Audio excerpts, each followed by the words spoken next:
Episode 62 तलवार पेटी का उपहार। महंत वेदांत ने हल्के नीले रंग का एक छोटे वृत्त की ओर इशारा करते हुए कहा, यह दूर संचार तुम्हें उदय सूर्य नगर तक ले जाएगा। वहां पहुंचने के बाद तुम व्यापारिक दलों के उड़ने वाले पशुओं पर सवार होकर दक्षिण शांति नगर जा सकते हो। बेशक तुम महान छिन्न साम्राज्य की अंतर्गत नगर दूरसंचार संरचना का उपयोग कर सकते हो, लेकिन वह बेहद महंगी है। यह कहते ही हुए महंत वेदांत ने दो तावीज निकाले और वीर को देते हुए बोले, यह निम्न स्तरीय गतिशील तावीज हैं, यह मध्य स्तरीय उपचार तावीज हैं। गतिशील तावीज तुम्हारी गति को 4 घंटे तक 30% बढ़ा देती है, जबकि उपचार तावीज तब तो तुम्हारी चोटों को तेजी से ठीक कर सकती है, जब तक तुम्हारी नींव को क्षति न पहुंची हो। दोनों तावीजों को देखते हुए वीर का मन गर्माहट से भर उठा। वह जानता था कि भले ही महंत वेदांत बाहरी आंगन के बुजुर्ग थे, ऐसे तावीज उनके लिए अत्यंत कीमती थे। आखिरकार 10,000 से अधिक योगदान अंकों के बिना ऐसे तावीज प्राप्त करना असंभव था, और एक बाहरी आंगन के बुजुर्ग को हर महीने केवल कुछ 100 योगदान ही अंक मिलते थे। ये तावीज वीर ने भले ही बहुत दुर्लभ न हो, लेकिन महंत वेदांत की भावना ने उसे गहराई को छू लिया। भले ही उन्होंने कहा कि वे ल्यू कबीले की के मामले में मदद नहीं करेंगे, लेकिन क्या यह अप्रत्यक्ष सहायता नहीं थी? वीर ने गहरी सांस ली, ताबीज स्वीकार किए और गंभीरता से कहा, धन्यवाद महंत वेदांत। महंत वेदांत मुस्कुराते हुए बोले, सिर्फ 2 ताबीज ही तो हैं, धन्यवाद की कोई जरूरत नहीं। मैं तुम्हारी बस इतनी ही मदद कर सकता हूँ, जाओ। वीर ने झुककर प्रणाम किया, फिर नीले वृत्त की ओर बढ़ा। जैसे ही वह उसमें कदम रखने वाला था, एक साफ और मधुर आवाज ने उसे रोक दिया। छोटे मजदूर, रुको, जरा ठहरो। यह मायरा की आवाज थी। वीर ने मुड़कर नीचे देखा। उसने मायरा को तेजी से उसकी ओर दौड़ते हुए देखा। वह दौड़ते दौड़ते हाथ भी हिला रही थी। मायरा को देखकर महंत वेदांत के होंठों पर हल्के कांप उठे। फिर बोले, जब तुम तलवार सेवक पगोड़ा में थे, तब यह 2 दिन तक बाहर प्रतीक्षा करती रही। अंत में जब तुम बाहर नहीं आए तो यह ताबीज शिखर पर लौट गई। ठीक है, तुम दोनों बात कर लो, मैं बीच में नहीं पड़ूंगा। इतना कहकर महंत वेदांत ने उत्तर का इंतजार नहीं किया, बल्कि छलांग लगाकर नीचे उतरे और कुछ ही क्षणों में वीर की दृष्टि से ओझल हो गए। महंत वेदांत को ऐसे भागते देख जैसे जान बचाकर भाग रहे हों, वीर हंस पड़ा। लगता है बाहरी आंगन के बुजुर्ग मायरा से सच में बहुत डरते हैं। मायरा वीर के पास पहुंची और हाँफने लगी। उसकी छोटी चिंता से लाल हो गई थी।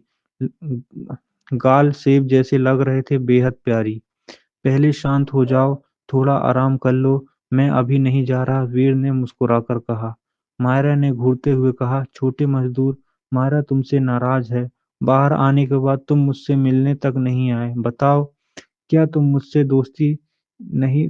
दोस्त नहीं मानते हो? मायरा, मैं अभी थोड़ी देर पहले बाहर आया हूँ। ऊपर से मुझे यह नहीं पता था कि ताबीज शिखर कहाँ है, तो मैं तुम्हें कैसे ढूंढ पाता?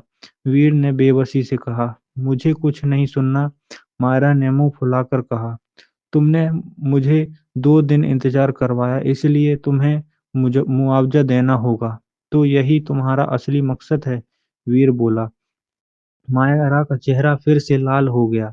शर्म से गुस्साई हुई सी उसने दायां पैर उठाकर वीर को जोर से लात मारी और बोली, मुझे कुछ नहीं सुनना। तुमने मुझे गुस्सा दिलाया है। छोटा सा साथी मुझे दे दो, तब मैं तुम्हें माफ कर दूंगी। मुझे वही चाहिए। वीर ने सिर हल्का सा दुखाने लगा। मायरा सच में उस छोटे साथी पर पूरी तरह मोहित है।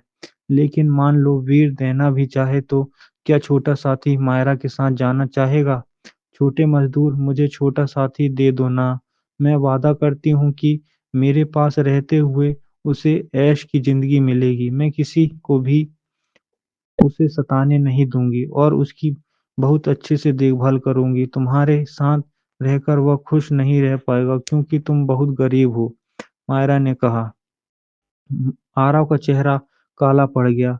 मैं मानता हूं कि मैं गरीब हूं, लेकिन यह क्या मतलब हुआ वह खुश नहीं रहेगा? वीर को सच में मन में हुआ कि मायरा को अपने भंवर डांटियन में फेंक दे और दिखाए कि वहाँ गहन ऊर्जा के कुंड में छोटा साथी कितना खुश है। थोड़ा सोचने के बाद वीर ने नरम स्वर में कहा, मायरा, मैंने पहले ही कहा है, अगर तुम्हें छोटा साथी चाहिए तो तुम्हें उसे अपना मित्र बनाना होगा। जब तुम्हें मित्र बनेगा तो क्या वह तुम्हारे साथ जाने से मना करेगा?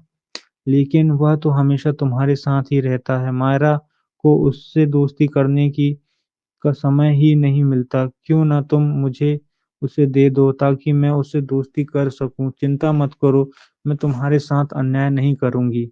यह कहते हुए मायरा ने एक छोटी पेटी निकाली, वीर की ओर देते हुए बोली, देखो, यह एक महान खजाना है। इसमें 36 उच्च स्तरीय पीली रंग की तलवारें हैं। इस पेटी पर एक अंकन भी है। यह मध्य स्तरीय प्रोफाउंड रैंक की तलवार की संरचना है। यह बहुत बहुत बहुत बहुत शक्तिशाली है। तलवार पेटी देखते ही वीर का दिल तेजी से धड़कने लगा। पहली नजर में ही यह खजाना साफ दिखाई दे रहा था, लेकिन वह छोटा साथी नहीं दे सकता था। वीर ने गहरी सांस ली, अपनी नजरें पेटी से हटाई और मायरा की ओर देखा, जो किसी छोटी लोमड़ी जैसी लग रही थी। मिलने के बाद ही इस नन्ही शैतान ने पहले जबरदस्ती करने की कोशिश की, फिर बातचीत से और अब प्रलोभन देकर।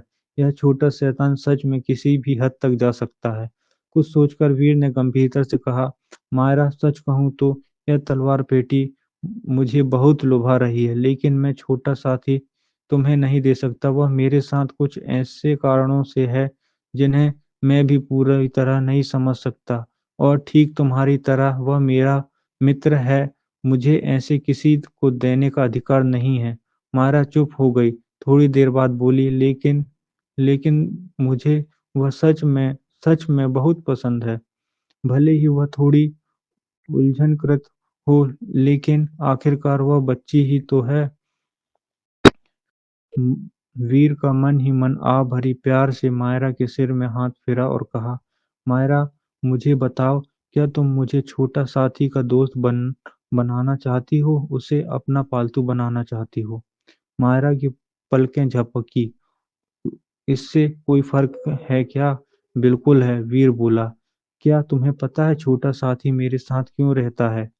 क्योंकि वह मुझ तुमसे पहले मिला था। वीर के होंठ फड़के, फिर उसने सिर हिलाया। ठीक है, यह भी एक कारण है, लेकिन क्या तुम्हें पता है कि इतने प्रलोभन के बावजूद उसने तुम्हारे साथ जाने की बजाय मेरे साथ क्यों रहना चुना? मायरा का गंभीरता से सोचा, शायद तुमसे उसे बेहतर चीजें दी होगी। वीर निरुत्तर हो गया। यह लड़की बात समझेगी या नहीं? उसने सीधे मुद्दे पर आते हुए कहा, वह मेरे साथ इसलिए रहता है क्योंकि हम दोस्त हैं। वह मेरे साथ स्वतंत्र है, जब चाहे जा सकता है, लेकिन अगर वह तुम्हारे साथ गया तो तुम उसे पालतू बना लोगी और उसकी स्वतंत्रता छीन जाएगी। अगर तुम होती तो क्या अपनी आज़ादी खोना चाहती? मायरा ने संदेह से देखा। छोटा मजदूर, कहीं तुम मायरा को धोखा तो नहीं दे रहे हो? पहले जब दादाजी मुझे कुछ नहीं देते तो भी ऐसे ही बहुत सारे सिद्धांत समझाते थे। वीर उसी क्षण मायरा से बोला, लेकिन तुम्हारी बात में दम है। मैं उसे छीनने की कोशिश नहीं करूंगी। मैं उससे दोस्ती करूंगी, दोस्ती, पालतू नहीं। यह सुनकर वीर ने राहत की सांस ली। आखिरकार यह नन्ही शैतान समझ गई। मायरा ने तलवार पेटी वीर को देते हुए कहा, यह बेकार चीज तुम रख लो। मेरी स्थानिक अंगूठे में बस जगह घेर रही थी। अच्छा, अब मैं ताबीज शिखर लौट रही हूँ। वह मुड़ी और 2 कदम चली गई, फिर कुछ याद आ जाने पर पलट कर बोली, छोटे मजदूर, दादाजी जल्दी लौट जाएंगे, इसलिए ताबीज के मार के पीछे मत रह जाना। दादाजी बहुत सख्त हैं। बिल्कुल नहीं, वीर मुस्कुराया। मायरा ने सिर हिलाया, हाथ पीछे बांधे और उछलते कूदते दूर चली गई। उसकी 2 चोटियां झूलती देख वीर मुस्कुराया। तलवार पेटी को देखते हुए उसने दिल में गर्माहट भर गई। उसने सिर हिलाया, पेटी को अपनी स्थानिक अंगूठे में रख दिया और दूर संचार संरचना में कदम रख दिया।